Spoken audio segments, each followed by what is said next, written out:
अस्सलाम वालेकुम everyone and I hope सब खैर खैरियत से होंगे, ठीक ठाक होंगे, खुशबाश होंगे। हम भी बिल्कुल ठीक ठाक खुशबाश। आपकी नज़रों के सामने बहुत सारे सवाल, बहुत सारी बातें, बहुत सारे ट्वीट्स, बहुत सारे इंस्टाग्राम पे मैसेजेस, सबके जवाब देने के लिए जनाब मैं खुद आपकी खिदमत में हाजिर हूँ और बहुत सारी बातों के आपको एक एक करके जवाब दूंगा।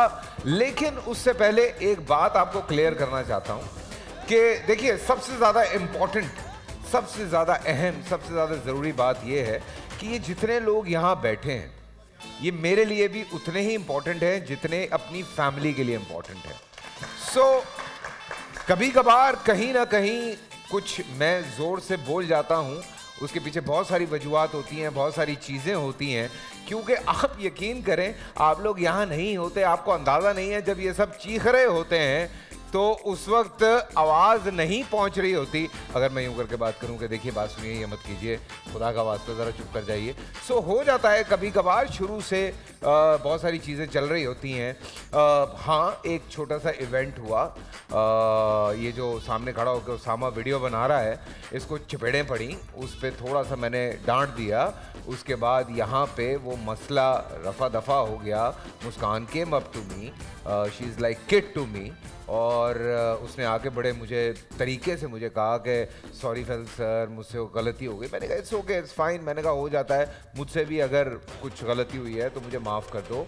बात ख़त्म हो गई, बात आई गई हुई।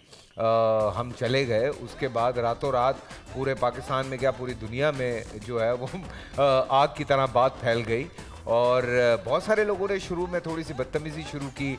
सो I personally request to my fans कि जी देखें, नेगेटिविटी फैलाना बहुत आसान चीज़ है, नेगेटिव बात करना बहुत आसान है। मैंने अपना एक पुराना इंटरव्यू भी शेयर किया जिसमें मैंने कहा कि जनाब मैंने अपनी ज़िंदगी में बहुत सारे ऐसे शोज़ किए हैं जिसमें शायद मैं लोगों का बहुत भला करता रहा हूँ, या शायद वो बड़े एजुकेशनल शो थे या बाकी चीज़ें थी, लेकिन अगर आप जाके उनको देखें तो ना उन पे लाइक्स हैं, ना वो ट्रेंडिंग पे आए कभी। I have done almost more than 200 serials, जिसमें शायद नहीं भी 50 ऐसे सीरियल्स होंगे जो कि रेटिंग वाइज भी यूट्यूब पे भी सुपर हिट रहे। लोग उसको पसंद करते हैं, मेरे कैरेक्टर्स को याद करते हैं। मेरे फैंस ने मुझसे ये पूछा कि फैसल भाई आप कभी ट्रेंडिंग पे नहीं आए ट्विटर में, उसकी वजह से इतने सुपर हिट सीरियल देने के बावजूद,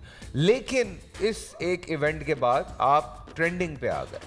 सो मैं आ गया। मुस्कान कब से शो कर रही है, मुस्कान कभी ट्रेंडिंग पे नहीं आई। यहाँ जितने लोग हैं उनमें से कोई ट्रेंडिंग पे नहीं आया। द पॉइंट इज, एक बहुत छोटी सी लाइन थी जिस पे मुझे बहुत बुरा लगा था, और वो लाइन ये थी, मैं जो डर गया था, बेसिकली मैं डर गया था। मैं इस बात पे डर गया था कि अगर खुदा ना खास्ता उसामा ने पलट के चपेड़ मार दी मुस्कान को, तो उसके बाद क्या इवेंट्स क्रिएट होंगे। बिकॉज एक जेन्युइन जनरल सा रिएक्शन होता है, जब आपको थप्पड़ पड़ता है तो आप आगे से थप्पड़ ही मारते हैं। सो वो एक रिएक्शन के खौफ में वो मुझसे सारा कुछ हुआ। और अगर खुदा ना खास्ता अल्लाह ना करे कभी ऐसा हुआ होता, तो मेरी बहुत सारी बहनें जो कि बहुत सपोर्ट करती हैं ख़वातीन को, वो शायद हमारे चैनल के बाहर खड़ी होती और वो ये कहती कि जी आप चैनल बंद कर दें और फैसल कुरैशी को अंदर कर दें और उसामा को जेल करवा दें और पता नहीं क्या कुछ हो जाता। सो वो एक ऐसा रिएक्शन था मेरे इस सेट पे। Usama is here, the other Usama, Sharabeel, Zain, Arbaz joined us today, Tayran यहाँ पे, अहमर है, सिकंदर है, उसके साथ नबील है, फ़याज़ है, हैदी है, फ़रदीन है। ये लड़के ज़्यादा हैं, ठीक है। इन लड़कों में से किसी की ये जुर्रत नहीं है कि वो किसी लड़की से बदतमीज़ी कर सके। किसी के अंदर ये हिम्मत नहीं है कि वो किसी लड़की से अगर कोई बात हो रही है तो वो आगे से उससे लड़े या उससे बदतमीज़ी करे। जिसने ये किया है उसको हमने बाय बाय किया है। अक्सर कभी हुआ, अभी पिछले वीक में भी एक छोटी सी चीज़ हुई थी कि नबील और मुस्कान के बीच में एक छोटी सी चीज़ हुई थी, जिस पे नबील को बाहर ले जाके मैंने ठीक ठाक बातें सुनाई थी कि जब दुआ और मुस्कान लड़ रहे हैं तो तुम्हारा कोई काम नहीं बनता। ईशा यहाँ से उठी उससे लड़ने के लिए, नबील से। ईशा को मैंने बिठाया, मैंने कहा तुम लोग छोड़ दो, हम बात कर लेंगे। सो नबील को मैंने साइड पे लेके गया ब्रेक में, और मैंने उसको ठीक ठाक सुनाई कि बेटा लड़कियां लड़ रही हैं ना आपस में, लड़ने दो, आपका काम ही नहीं है बोलना। लड़के जब मुकाबले कर रहे होते हैं, आपस में लड़ रहे होते हैं, मैं आराम से साइड पे बैठा होता हूँ। मैं अक्सर ये लड़कों को कहता भी हूँ कि भाई आप अगर चाह रहे हैं एक साइड पे जाएं, एक दूसरे का सर फाड़ दें, मैं मना नहीं कर रहा। लेकिन मुझे जो एक बहुत अफसोस होता है, किसी ने लिखा कि जी सर्कस है, आप सबको ये जोकर लगते हैं? आपको लगता है ये जोकर है जो यहाँ पे आके आपको एंटरटेन कर रहे हैं, आपको आपस में मुकाबले कर रहे हैं, अपना नाम बना रहे हैं? मैं आपको एक छोटी सी चीज़ बताता हूँ। मेरे इस शो पे बहुत सारे ऐसे नाम हैं जिनके मैं नाम ले सकता हूँ।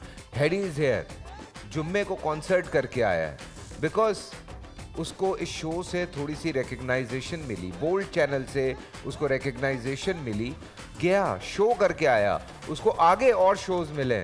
सो मैं महानूर को देख रहा हूं, आसिम जोफा के पेज के ऊपर महानूर की पिक्चर्स हैं। महानूर यहां पे होती थी एज ए मॉडल, आज महानूर कहां पे काम कर रही है? जैन नॉन स्टॉप उसको शोज मिल रहे हैं, गाने गा रहा है, परफॉर्म कर रहा है। हमारी अरीशे है, सिकंदर है, परफॉर्म करके आया है, अब्दुल्ला परफॉर्म कर रहा है, Sharabeel is performing. So the thing is कि ये आप लोगों को जोकर लगते हैं कि हम शो बंद कर दें? हर दफ़ा कुछ होता है जी, सर्कस है, शो बंद कर दें। मैं कई साल पहले एक चैनल पे शो करता था, नचले। उस पर जब बच्चे आए हुए थे तो लोग कहते थे ये क्या आप डांस वांस लेकर आ गए, बंद करवाइए ये शो। आज उसमें से 80% लोग एक्टिंग कर रहे हैं। उसमें से कई लोग हैं, आज फहीम मेरा बहुत अच्छा दोस्त है, मॉर्निंग शो करता है एक चैनल के ऊपर, ले से आया। कितनी लड़कियां, कितने लड़के जो हैं वो आज एक्टिंग कर रहे हैं। इस तरह के और हमने शोज किए। सो भाई यंगस्टर्स को प्लेटफॉर्म देना होता है। हमारी तरह नहीं है कि हम या मैं या मुझसे जो सीनियर्स थे कि हर बंदा जो है वो जूतियां रगड़े, पूरे अपनी ज़िंदगी के साल गुजार दे और उसके बाद जाके उस बेचारे को कुछ काम मिलना शुरू हो। इतनी दुनिया एडवांस हो गई है। मैं इन सबको भी यही कहता हूँ। अक्सर मैं पूछता भी हूँ कि क्या करना है ज़िंदगी में, क्या बनना है। सो जब मुझे कहते हैं तो मैं कहता हूँ कि पूरा पुश करो, 100% पुश करो। प्रोडक्शन हाउसेस के पेजेस हैं वो जाके लाइक करो, उनको अपनी वीडियोस भेजो, कहीं ना कहीं कुछ ना कुछ किसी को क्लिक मिलेगा। और बिल्कुल मिलता है यार। हमारे शो से 7-8 लोग हैं जो already they are working in ads, ad में काम कर रहे होते हैं सारे। यहाँ से मेरे शो से बच्चे निकल के गए हैं, कुछ 4-5 एड्स उन्होंने किए हैं। सो आपको बुरा लगता है कि उनके घरों में पैसा जा रहा है या उनके घरों में एक खुशहाली आ रही है? आपको ये बुरा लगता है कि ये शो बंद कर दें या ये सर्कस जिसको आप सर्कस कहते हैं? इस तरह की बात मत कीजिए।